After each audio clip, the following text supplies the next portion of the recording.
Hey guys, Poro here with my recap of Day 4 of MSI, where we had the series between G2 and Gen G. Heading into the series, the general expectation was a Gen G stomp, with most analysts predicting 3-0. However, there were slight questions as to whether Gen G would struggle, as it came out that they had basically no scrim time, were jet-lagged, and have only played one official series in the entire month of June. We'll see if this had an impact on today's games or not. There's no sugarcoating what happened in Game 1. Gen G came out looking like shit. Now I want to give credit where credit is due. G2 played their comp out well once they had the advantage. The team played around Maokai and controlled space exactly how they were supposed to. I don't agree with a few of their decisions, such as continuing to chase after getting the Elder pick against Azir, but overall it was nice and clean from them apart from the occasional Lebrov int. For Gen G, they just had zero idea what they wanted to do around any early objective. They fought the second dragon with no Renekton ult and no Azir ult, so obviously they just get ran over there. At that point, you just gave a big objective lead to a Maokai space comp with Yone and Varus, so the game is borderline unplayable. Even at the next dragon, they made the same mistake again.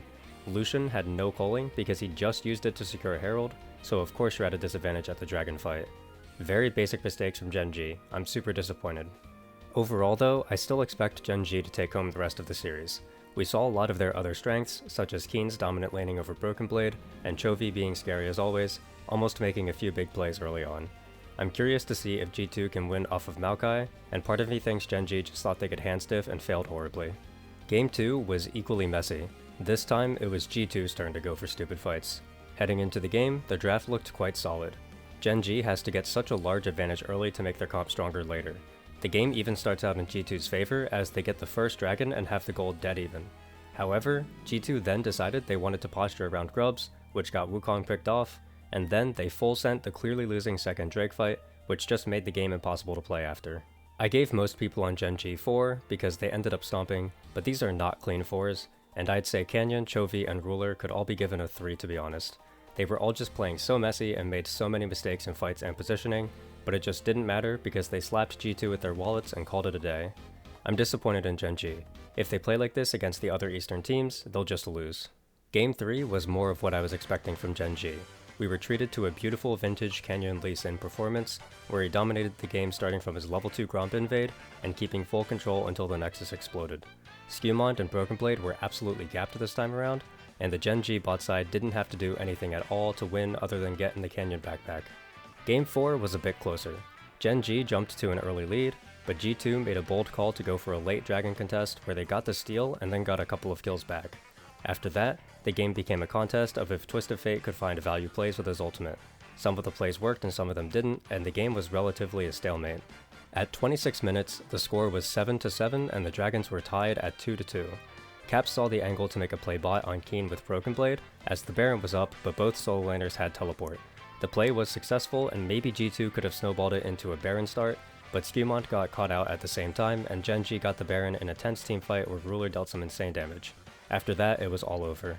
I gave Lebrov a 2 for making some bad plays into the Poppy in early and mid game, Broken Blade a 2 for generally being outlaned and getting picked a few times, and Chovy for making an uncharacteristically high amount of mistakes on rotations and tracking where the enemies were.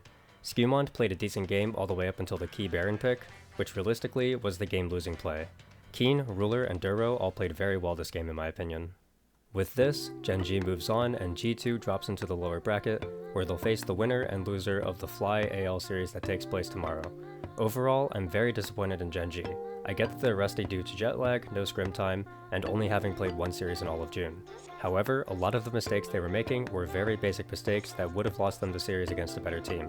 Games 2 and 4 were both definitely losable, with only Game 3 looking how I expected Gen G to look. As for G2, I'm not 100% sure what to think. Obviously, it's unexpected that they took a game and overall made a series of it, but the way it happened makes me think they haven't improved much from play-ins. Game 1 was their bread and butter comp, and Gen G played pretty badly into it. After that, they had winning positions in both Game 2 and 4, but made simple mistakes that lost those games, which is exactly what they've been doing all year. I don't expect G2 to look much better in lower bracket. No new predictions this time, as I did all of those in my Day 3 MSI recap, but I put down AL 3-0 for tomorrow. That's all I have for you. I'll see you all next time. Bye.